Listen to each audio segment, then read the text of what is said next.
जैसे टर्की की और इसराइल की बहुत गहरी दोस्ती थी, मैंने सुना है बड़े अच्छे ताल्लुकात थे, आज वो भी अच्छे नहीं रहे। तो कभी भी वक्त कहीं भी पलट सकता है, कुछ भी हो सकता है। और इसकी वजह से मुझे ऐसा लग रहा है कि शायद आगे की सोच को तैयारी आ गई। अस्सलामुअलैकुम, नमस्ते, सत श्री अकाल। उम्मीद करता हूँ ठीक होंगे, खुश होंगे दोस्तों। जा रहे हैं, खुश रहें, माँ बाप का ख्याल करें, क्योंकि माँ बाप हैं तो सभी कुछ है। दोस्तों आज की हमारी वीडियो है DRDO इसराइल ईरान डोम एयर डिफेंस सिस्टम।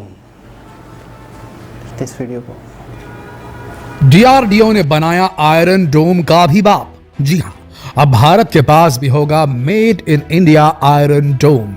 इजराइल के आयरन डोम से है 10 गुना बेहतर। इजराइल को लगा बड़ा झटका। इसे देखकर चीन और पाकिस्तान के उड़े होश। अब भारत की सीमाओं में नहीं घुस पाएगी किसी भी दुश्मन की कोई मिसाइल। आखिर क्या है पूरी खबर, जानने के लिए बने रहिए वीडियो के अंत तक। आजकल आपने न्यूज पर और सोशल मीडिया में न जाने कितनी बार इजराइल के आयरन डोम की तारीफों के चर्चे सुने होंगे। इजराइल का आयरन डोम उसकी तरफ आने वाले हर हवाई खतरे को हवा में खत्म कर देता है। इजराइल का मानना था कि उसका आयरन डोम दुनिया का सबसे सुरक्षित एयर डिफेंस सिस्टम है, लेकिन अब उसकी सोच को बड़ा झटका लगने वाला है, क्योंकि अब उससे कई गुना बेहतर एयर डिफेंस सिस्टम भारत के पास भी होगा, वो भी अगले 4 से 5 सालों में। एक रिपोर्ट के अनुसार साल 2028-2029 तक भारत लंबी दूरी के एयर डिफेंस सिस्टम को लाने के लिए तैयार है। भारत का देसी आयरन डोम सिस्टम इजराइल के आयरन डोम से ज्यादा शक्तिशाली होगा। यह डिफेंस सिस्टम 350 किलोमीटर से भी ज्यादा दूरी तक आने वाले स्टेल्थ लड़ाकू विमानों, ड्रोन्स, क्रूज मिसाइलों का सटीक पता लगाकर उन्हें नष्ट कर देगा, जबकि इजराइल के आयरन डोम की रेंज महज 150 किलोमीटर से लेकर 250 किलोमीटर तक है। यानी कि भारत का आयरन डोम इजराइल के आयरन डोम से कई गुना बेहतर और सुरक्षित होने वाला है। भारतीय रक्षा एवं अनुसंधान संगठन DRDO ने इस anti air defence system iron dome पर काम करना शुरू कर दिया है। आयरन डोम बनने से भारतीय सेना की ताकत कई गुना बढ़ जाएगी। इस आयरन डोम को भारत ने long range surface to air LRSAM नाम दिया है। ये 3 लेयर का होगा, जो स्वतः से हवा में मिसाइल और रॉकेट्स को मार गिराएगा। यह सिस्टम रूस के एयर डिफेंस सिस्टम S-400 की तरह शक्तिशाली होगा। LRSAM सिस्टम को मिशन मोड प्रोजेक्ट के रूप में डेवलप करने के लिए मई 2022 में कैबिनेट की मंजूरी दी जा चुकी है। इसके बाद डिफेंस मिनिस्ट्री ने सिस्टम के लिए 5 स्क्वाड्रन की खरीद की मंजूरी दे दी। इसमें 21,700 करोड़ रुपए की लागत आएगी। इस सिस्टम में दुश्मन को मार गिराए जाने की संभावनाएं 80% तक रहेंगी। वहीं अगर लगातार फायर किया गया तो ये संभावनाएं बढ़कर 90% तक पहुंच जाएंगी। यानी कि सिस्टम टारगेट पर 90% तक असरदार होगा। मतलब भारत पर किसी विदेशी रॉकेट या मिसाइल के गिरने की संभावना ना के बराबर हो जाएगी। DRDO का कहना है कि LRSAM सिस्टम लो रडार क्रॉस सेक्शन वाले हाई स्पीड टारगेट्स के खिलाफ भी ज्यादा असरदार होगा। ये कई संवेदनशील इलाकों को हवाई सुरक्षा दे पाएगा। अपने इस प्रोग्राम के बारे में बताते हुए DRDO ने कहा कि स्वदेशी लंबी दूरी की सतह से हवा में मार करने वाली मिसाइल LRSAM सिस्टम की इंटरसेप्शन कैपेबिलिटी रूसी S-400 Triumph air defence system जैसी होगी। आपकी जानकारी के लिए बता दें कि अभी हाल ही में भारतीय सेना ने रूस के S-400 एयर डिफेंस सिस्टम को भी अपनी सेना में शामिल किया है। इसके लिए भारत के पास 3 स्क्वाड्रन्स हैं। 2 और स्क्वाड्रन रशिया से जल्द भारत आने वाले हैं, लेकिन रूस यूक्रेन जंग के चलते इनमें थोड़ी देरी लगने वाली है। यह एयर डिफेंस सिस्टम सतह से हवा में मार करने वाला सिस्टम है, जो कि 400 किलोमीटर की रेंज में आने वाले हर हवाई खतरे को नष्ट करने में सक्षम है। रूस का दावा है कि यह दुनिया का सबसे खतरनाक और शक्तिशाली एयर डिफेंस सिस्टम है। रूस का एयर डिफेंस सिस्टम 4 देशों के पास है, जिनमें भारत भी आता है, चीन भी आता है, तुर्की भी आता है और खुद रूस भी आता है। लेकिन भारत के दोनों पड़ोसी भले ही आपस में दोस्त हों, यानी कि चीन और पाकिस्तान आपस में तो जिगरी दोस्त हैं, लेकिन भारत के लिए उनकी यही दोस्ती खतरे का अलार्म है। इसीलिए सीमाओं पर जो तनाव है उसे देखते हुए भारत को आत्मरक्षा के मामले में आत्मनिर्भर होना जरूरी हो गया है। और भारत का एयर डिफेंस सिस्टम इस दिशा में एक बहुत बड़ा कदम साबित हो सकता है। भारत जिस देशी सिस्टम को तैयार कर रहा है उसमें अलग अलग इंटरसेप्टर मिसाइलें होंगी। ये मिसाइलें 150 किलोमीटर, 250 किलोमीटर और 350 किलोमीटर दूरी पर दुश्मन के हमलावर मिसाइल का पता लगाकर उसे हवा में ही खत्म कर देगी। DRDO के अनुसार ये बड़े आकार के टारगेट को 250 किलोमीटर की रेंज के अंदर नष्ट कर सकता है और तो और इसकी मदद से AWACS airborne warning and control system और मिड एयर रिफ्यूलिंग एयरक्राफ्ट जैसे बड़े विमानों को 350 किलोमीटर की रेंज में रोका जा सकता है। इस एयर डिफेंस सिस्टम से देश के रणनीतिक और सामरिक रूप से कमजोर एरिया की सुरक्षा बढ़ाई जा सकेगी। डीआरडीओ का कहना है कि LRSAM सिस्टम लो रडार क्रॉस सेक्शन वाले हाई स्पीड टारगेट्स के खिलाफ भी असरदार होगा। ये कई संवेदनशील इलाकों को हवाई सुरक्षा देने में सक्षम होगा।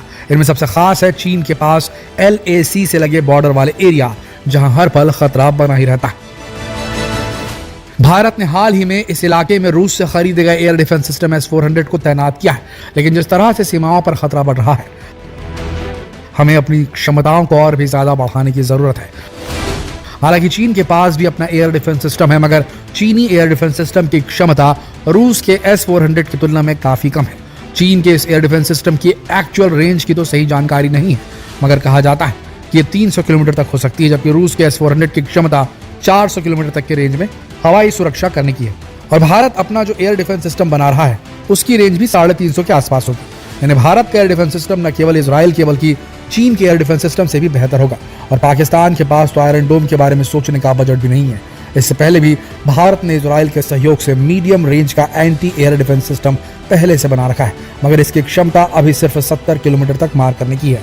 ये एयर डिफेंस सिस्टम 70 किलोमीटर की रेंज में दुश्मन की मिसाइलों, रॉकेट्स, फाइटर जेट, लड़ाकू विमान आदि को हवा में ही मार कर नष्ट कर सकता है। लेकिन अब जो एयर डिफेंस सिस्टम भारत बना रहा है वो हमारे देश की सीमाओं को ऐसे अभेद्य किले में तब्दील कर देगा जिसे पार करना मुश्किल नहीं नामुमकिन हो जाएगा। इसके साथ ही डीआरडीओ पूरी कोशिश करेगा कि इजराइल के आयरन डोम में इस युद्ध के दौरान जो कमियां सामने आई हैं उन्हें भी वो अपने एयर डिफेंस सिस्टम में ठीक कर सके। दोस्तों, अब ये भी देख लीजिए कि एयर डिफेंस सिस्टम काम कैसे करते हैं। इन एयर डिफेंस सिस्टम में रडार और मिसाइल लॉन्चर होते हैं। जैसे कोई मिसाइल या ड्रोन इनकी रेंज में आता है, इनका एडवांस रडार उसे ट्रैक कर लेता है और वो ये भी पता लगा लेता है कि वो मिसाइल कहाँ से आई है और इसका टारगेट कहाँ गिरने के लिए सेट किया गया है। और इसका पता लगाते ही मिसाइल लॉन्चर से एक मिसाइल फायर होती है और वो उस आने वाले खतरे को किसी सुनसान यानी भीड़ भाड़ वाली जगह से दूर हिट कर देती है, जिससे वो मिसाइल या रॉकेट या ड्रोन आबादी वाली जगह तक नहीं पहुंच पाता और इस तरह जान माल का भारी नुकसान होने से बच जाता है। इस तरह आयरन डोम किसी भी देश के लिए सुरक्षा कवच का काम करता है। ये देश की वायु सीमा पर एक शील्ड की तरह होता है जो कि उसे हर तरह के खतरे से सुरक्षित रखता है। आजकल भारत और चीन के बीच तनाव लगातार बढ़ रहा है। चीन कई बार भारत की सीमाओं में घुसपैठ की कोशिश कर चुका है और पाकिस्तान का हाल क्या है ये तो आप अच्छी तरह से जानते हैं। वहां तो आए दिन कहीं घुसपैठ की घटनाएं होती ही रहती हैं, तो कहीं सीज फायर उल्लंघन की बात होती रहती है और हर पल खतरा बना ही रहता है। कब किस तरफ से हमला हो जाए कोई नहीं कह सकता। ऐसे में आत्मनिर्भर भारत के तहत बनाया जा रहा ये आयरन डोम भारत को मजबूत सुरक्षा देने में काफी कारगर साबित होगा। दोस्तों, आपको भी सुनकर गर्व तो जरूर हो रहा होगा। तो चलिए डीआरडीओ के लिए एक बार कमेंट सेक्शन में जय हिंद जरूर लिखिए और ये जरूर बताइए क्या लगता है आपको, क्या भारत का आयरन डोम सिस्टम जो बन रहा है वो इजराइल के आयरन डोम से ज्यादा स्ट्रांग होगा या इसमें ज्यादा खामियां होंगी? क्या लगता है आपको? नीचे कमेंट सेक्शन में लिखकर जरूर अपने जवाब दें।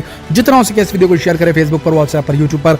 जल्द मिलते हैं अगले वीडियो में, तब तक के लिए आप सबका इस वीडियो के अंत तक बनने के लिए दिल से धन्यवाद।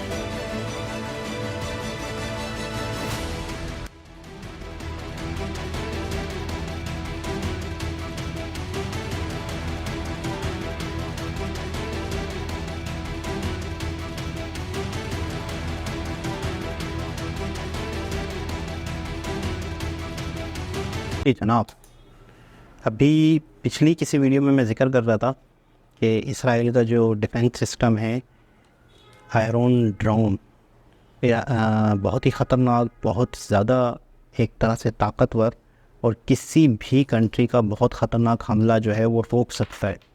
तो मैंने कहा यही आपके देश को, आपके नागरिकों को बचाने का बेहतरीन ज़रिया है। तो अब यही चीज़ की जो ज़रूरत है या इसी चीज़ को जो मद्देनज़र रखा है इंडिया ने भी, तो ये भी अपने डिफेंस में ये चीज़ शामिल कर रहे हैं और आने वाले वक्त के लिए समझो तैयारी हो रही है। देखिए, कहीं पर भी कुछ भी हो सकता है। जिस तरीके से अब दुनिया के मामला चल रहे हैं, दुनिया की जिस तरह से कहीं पर भी कुछ भी हो सकता है, दुनिया जिस तरीके से चल रही है, मैं समझता हूँ कि बहुत ही ज़्यादा सेफ्टी की ज़रूरत है और आने वाले वक्त का कुछ नहीं पता होता। अब देखें ना, जो कंट्री किसी के दोस्त थे अच्छे, जैसे टर्की की और इसराइल की बहुत गहरी दोस्ती थी, मैंने सुना है बड़े अच्छे ताल्लुकात थे, आज वो भी अच्छे नहीं रहे। तो कभी भी वक्त कहीं भी पलट सकता है, कुछ भी हो सकता है और इसकी वजह से मुझे ऐसा लग रहा है कि शायद आगे की सोच को मद्देनज़र रखते हुए तैयारी की गई है। और तैयारी डिफेंस की हो तो ये अच्छी बात है। तैयारी अगर किसी को नष्ट करने की हो, किसी को नुकसान पहुंचाने की हो, तो मैं समझता हूँ वो तैयारी नहीं होनी चाहिए। अपनी ताकत मजबूत बनानी चाहिए, अमन रहे, अपनी ताकत बढ़ानी चाहिए ताकि बैलेंस रहे। अपनी ताकत को ज़्यादा से ज़्यादा शो ऑफ करना चाहिए ताकि कोई भी कंट्री दूसरे कंट्री पर सोचे भी नहीं कि हम इन पे हमला करें या हम इनके बारे में कुछ गलत सोचें। तो अपनी ताकत इसलिए बढ़ानी चाहिए, ना कि देखिए हर चीज़ का कहते हैं ना कि इरादा क्या है, हर चीज़ का कहते हैं ना कि नीयत क्या है। हर कुछ भी इंसान काम करता है, कोई भी एक्टिविटी करता है, तो सबसे पहले ये देखा जाता है या सोचा जाता है कि इसका मकसद क्या है, इसकी सोच क्या है। क्या पूरी दुनिया को कब्ज़ा करना चाह रहा है, पूरी दुनिया को नीचा दिखाना चाह रहा है, पूरी दुनिया को हासिल करना चाह रहा है, या कम से कम ये है कि अपने देश की हिफाजत करना चाह रहा है। तो एक्ट जो है वो वही रहता है, लेकिन इरादों की वजह से वो एक्ट अच्छा कहलाता है और इरादों की वजह से ही वो एक्ट बुरा कहलाता है, लेकिन एक्ट सेम होता है। तो दोबारा किसी और वीडियो के साथ आपसे मुलाकात होगी, जब तक के लिए अल्लाह हाफ़िज़।